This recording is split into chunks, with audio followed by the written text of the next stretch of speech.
Hey guys, welcome back to the Phantom Cast here today. I'm going to be going over as promised. I've got these two vests. If you guys missed my layering video earlier this year before I went off on my September high country hunt, I mentioned bringing two vests. I know it sounds dumb and it sounded dumb to me then, but I decided to do it just to give you guys good information and the most accurate or most up-to-date information that I could possibly give you. So between the two vests that I'm going to be talking about today, one is the Axis Vest from Kuiu. The other one is the Ridge Reaper Windstopper from Under Armour. All right, let's get all the other good stuff out of the way, like always. 100% transparent as much as possible on this page.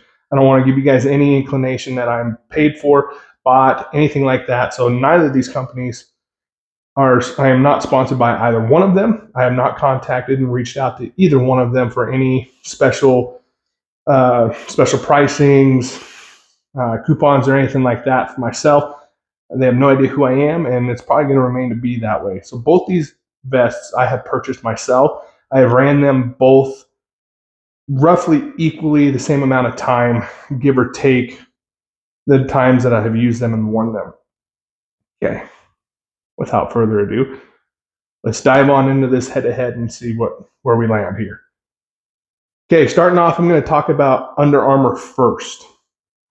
There's been some weird things with Under Armour recently. I've mentioned it before. It's been an ongoing thing for the last several years now. Under Armour is doing some weird stuff with a hunting line. There is still some stuff available.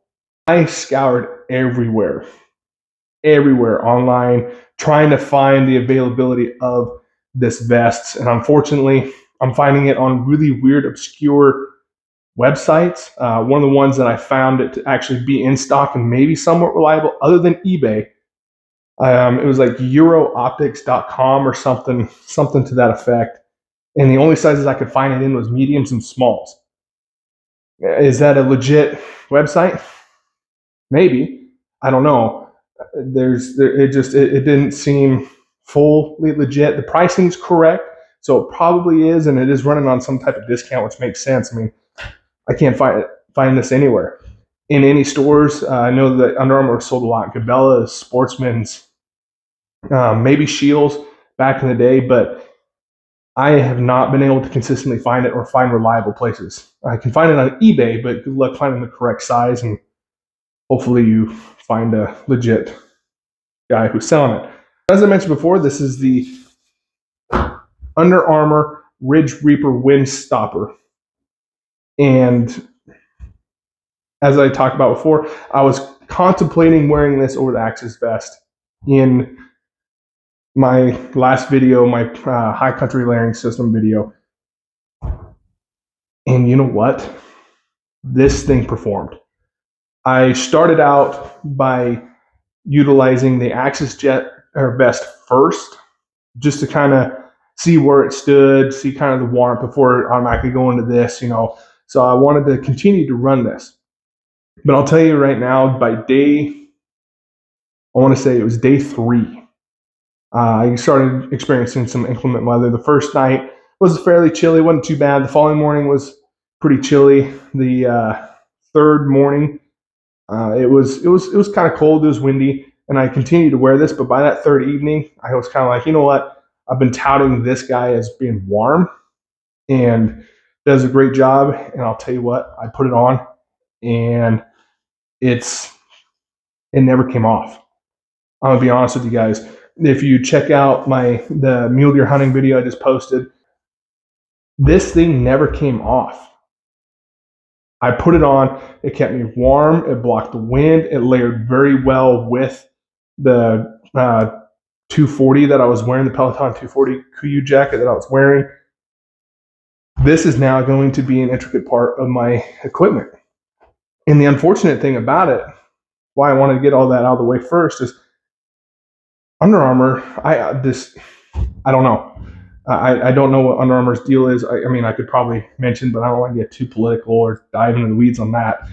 And it's really frustrating when a company is actually making a really good product and they just stop for political reasons, what have you. And Under Armour gear is just really hard to find, and that is a big bummer.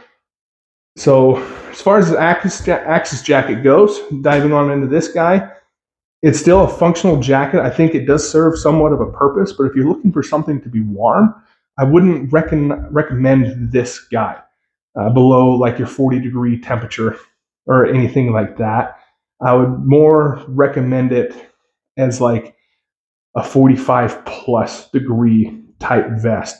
Now you could make the argument and you put a bunch of layers underneath there. You know, you got your merino wool layers, you got your heavier base layers underneath, and you feel like that's warm, you just want a wind stopper, then yeah, this thing will work. But if you're looking for a vest for warmth, I don't recommend this vest. I just don't, unless you're in that 45-degree temperature range.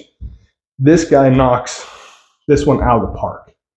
And price and cost wise, I remember this one being like 150, I think, if I remember correctly. It was a long time ago, and this is your 170 mark.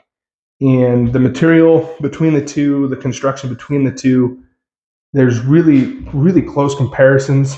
As far as the thickness goes on both these vests, I mean, they're rather similar, if not pretty close to being identical.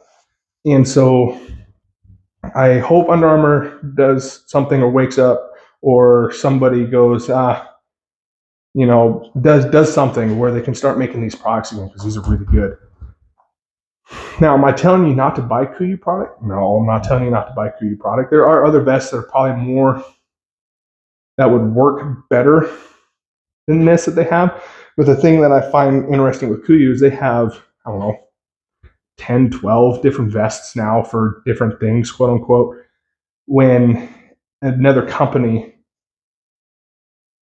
has made something that really covers the full spectrum for a cheaper cost versus having 10 or 12 different things that each do 10 or 12 different things.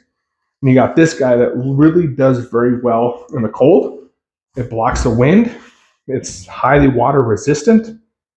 And then you got this guy that's fairly water resistant, blocks the wind, but not warm. And then if you want a warm one, you got to spend a little bit more money. It gets the insulated ones. So I just find that to be interesting. Very identical vests to each other. That's why I'm comparing them side by side. So in the end, he said, I put this guy on and never looked back. And so I find that to be interesting. And that's where I stand. I'll still use this here and there, like I said, in those warmer temps. But if I'm going to be dropping down in the freezing temps, cold weather, you're going to see me rocking this guy. There's still nothing wrong with it, and I don't find or see any reason to go out and get another one. So, alrighty, guys. Well, that is a head-to-head comparison between the two, as promised. And as always, I hope this video has been helpful. And be smart, be safe, be wise, and happy hunting, guys.